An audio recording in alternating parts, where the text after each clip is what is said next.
Shalom. I like to say all praises, glory, and honor to Yahweh, Bahashem, Yahushai, Bahashem, Rakah, Kadesh. Double honors unto the apostles and elders of GMS, who are the true leaders of Israel today. And salutations to my Akim, who do this work in truth and sincerity, who are risking their lives and their freedoms to do so, as well as the scattered Israelites who come looking like the heathen but are not, by way of their forefathers' seeds who are Israelite men. The true name of the Most High is Yahweh, and his son's name is Yahushai. And the Lord's holy chosen people are the so-called Negroes, Latinos, and Native Americans, as we're the ones who suffer under the curses in the book of Deuteronomy. This is your brother Akali from the GMS Jamaica Kingston Camp, and this video is an update of the prophecy of World War III. This is Revelation chapter 11 and verse 14. The second woe is past, talking about World War II, and behold, the third woe cometh quickly. So that third was talking about World War III, man, and it's going to be happening. All right, it's a major part of biblical prophecy, because once World War III pops off, then it's going to hit a climax where the ICBM missiles are going to be shot towards America. All right, America's Mystery Babylon the Great, as it says in Revelation chapter 17. And America's going to be destroyed, man. Okay, and once America is in the midst, it's when it's about to be destroyed, the Yahushai is going to return and he's going to deliver the elect of Israel. And then he's also going to aid in the destruction of America. All right, so we look forward to this prophecy. But I have to let you know that before this comes to pass, the war of Armageddon, as it says in Revelation chapter 16, first, the mark of the beast prophecy has to be fulfilled, which is that microchip. All right? Because a part of, there's a judgment to come, you know what I'm saying? In Revelation chapter 14, all right, for those who take the mark of the beast, and it's going to be death by way of that thermonuclear fireman, that second death. All right, judgment to take part in that lake of fire, man. All right, but here it is.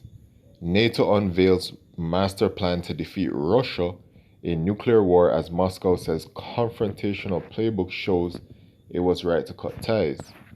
Okay. Top defense chiefs from NATO member states have given a green light to a new grand strategy on how to beat Russia in any potential all-out conflict.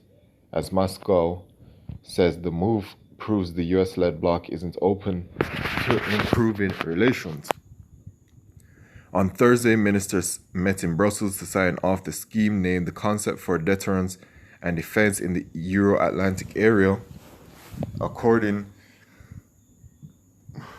to NATO's General Secretary. It is part of efforts to continue to strengthen our alliance with better and modernized plans.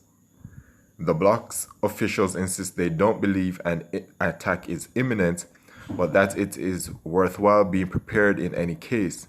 As part of the plan, NATO troops would fight against Russia's forces in both the Baltic region and across the Black Sea.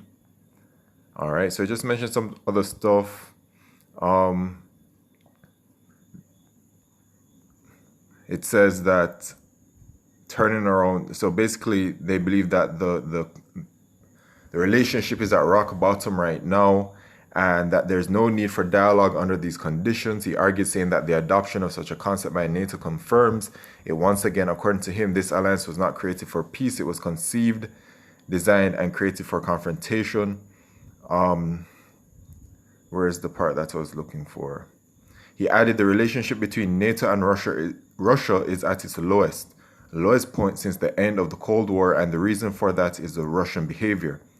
They have invaded the neighbors, they have annexed part of another country, they are investing heavily in new nuclear capabilities, the bloc's top official claimed. They're meddling in our democratic processes, and we have seen Russia being responsible for aggressive actions against NATO allies. All right. So this is what's going on, man. And, first of all, this feeds perfectly into this precept right here. in the book of Matthew, chapter 24, and verse 6, and ye shall hear of wars and rumors of wars. All right, see that ye be not troubled, for all these things must come to pass, but the end is not yet. So we're going to continuously hear these things, man. All right, because it's the build up towards this major prophecy. All right, but it's going to take some time, right? For nation shall rise against nation, and kingdom against kingdom, and there shall be famines and pestilences and earthquakes in diverse places. All these are the beginning of sorrows. So this is the point where we're at, man, the beginning of sorrows. All right. All these prophecies are being developed. All right. But, you know, we're heading into the time of Jacob's trouble. Things are going to get real bad. And it's just going to start becoming chaotic out here, man. In regards to the Russia and NATO situation, which, of course, NATO is that beast spoken about in Revelation chapter 17. And then you have the 10 horns, which is the European Union. All right, and America rides the beast, the whore that rideth the beast. All right, that's America, man. So she's in control. All right, so America and her allies are going to fight against Russia and her allies, man. In Joel chapter 2 and verse 20, it says, but I will remove far off from you the northern army, which is talking about America and NATO, and will drive him into a land barren and desolate, with his face toward the east sea, which is talking about the Euphrates River, and his hinder part toward the utmost sea, which is talking about the Red Sea. And his stink shall come up, and his ill savor shall come up, because he hath done great things. So Yahweh Shemishai has that area over there known as the so-called Middle East as the area of contention. All right, the Euphrates River and the Red Sea, they're over there, man. All right, and you can see when you Google it, you can see the area that it's talking about. Okay, and they're going to be brought there for the purpose of this World War III, man. In Joel chapter 3, verse 9, just want to bring out this part. Proclaim ye this among the Gentiles, prepare war, wake up the mighty men, let all the men of war draw near, let them come up. Be your plowshares into swords, and your pruning hooks into spears. Let the weak say, I am strong. Assemble yourselves, and come all ye heathen, and gather yourselves together round about. Thither cause thy mighty ones to come down, O Lord Yahweh. Let the heathen be awakened, and come up to the valley of Jehoshaphat, Yahweh's judgment, for there will I sit to judge all the heathen round about. So it's going to be that area over there, man, where the heathen are going to be going to war. All right. Now, Russia, okay, is going to be that nation, that main nation, man.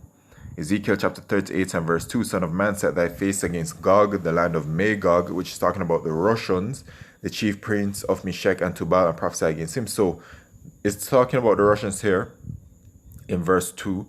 All right, they dwell in that land today, okay? The land of Gog and the land of Magog, okay? And say, thus saith the Lord Yahweh, behold, I am against thee, O Gog, the chief prince of Meshech and Tubal. So the Most High is against Russia, okay? Remember that Russia, ultimately, they are an Edomite sovereign nation, okay? Yes, they are going against other Edomite sovereign nations, and that they'll be bringing in other heathen to help strengthen them in the battle, okay? But that just goes to show you how divided Esau Edom's kingdom is, man. Esau Edom, the so-called white man. And I will turn thee back and put hooks into thy jaws, and I will bring thee forth all thine army, horses and horsemen, all of them clothed with all sorts of armor. So the army, you know, their military, even a great company with bucklers and shields, all of them handling swords. So the great company is the allies, Persia, who today they're known as the Iranians, who are the biblical Elamites, Ethiopia and Libya with them, talking about the Hamite nations. All right, and when you do your research, you can see how Vladimir Putin has been strengthening his relationship with these so-called African nations, man, who are the Hamites, okay? All of them with shield and helmet. Gomer and all his bands, the house of Togarmah of the north quarters and all his bands, and many people with thee, which is talking about the Turkish people. All right, and if you know, yes, Turkey is a part of NATO, but Turkey's relationship with NATO has been it's been dying, man. All right, especially because there has been great conflict between Turkey and America. Right now, I'm not exactly sure where the relationship is at. Maybe it has been amended. I need to just research that. But regardless, the prophecy says that Turkey is going to side with them. Be thou prepared and prepare for thyself, thou and all thy company that are assembled unto thee, and be thou a guard unto them. So Russia is actually a guard onto these other nations, man, especially Iran. Okay? So Russia is going to play its part in prophecy. World War III, man, it's on its way. And, you know, the way the times are looking,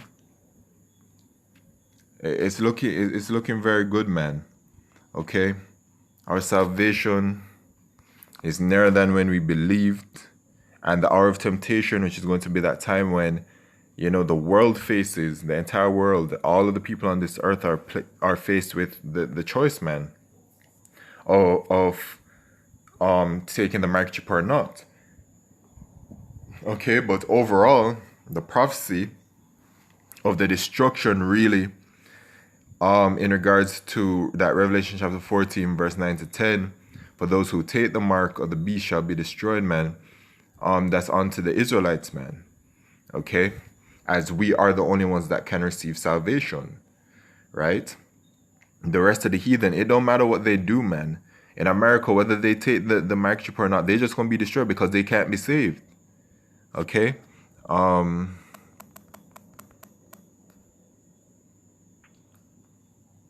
There's a precept in Isaiah. Here it is. 9 and 5. For every battle of the warrior is with confused noise. So like World War I, World War II, stories. Yeah, stories. Events. I like that word better. Events that have happened within the Bible in regards to war. It has been of this nature, right? Rolled in blood, but this shall be with burning and fuel of fire, right? So yeah, they're going to go to war over there in the so-called Middle East. All the heathen are going to be gathered together, and then it's just going to reach a climax where they're just going to all, well, Yahweh Shemishai is going to put the spirit on them, and it's going to be like, you know what? We're tired of this. We're going to use the ICBM missiles, and the climax is going to be that thermonuclear fire, man, that's going to destroy America. So with that, just another update regarding the World War III prophecy.